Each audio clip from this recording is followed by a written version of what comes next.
כמה פעמים אמרתי לך רק לחפות עליי ולא להיות גיבורה. אנא ממך, תצאי בשלום.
גבי! ססי, מה העניינים? מה קורה עיניים? הכל טוב מוטי?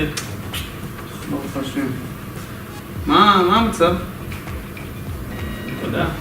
מה תודה? מה עם הכסף שאתה חייב לי? 200? זוכר? תגידי, נפתח הקרטון של הבר מצווה? מה?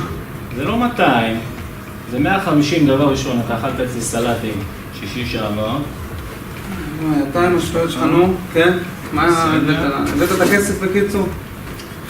יום שישי היה אירוע, בסדר? כן. נשאר חצי קילו שמן, בסדר? זה בערך 100 שקל. תוריד לי את זה מהחשבון, בסדר עיניים? אני פשוט חייב לזוז. חייב לך עוד 50, לא נסתדר. גבי, לאן אתה הולך תגיד לי? מה קורה איתך? גבי! גבי! היי!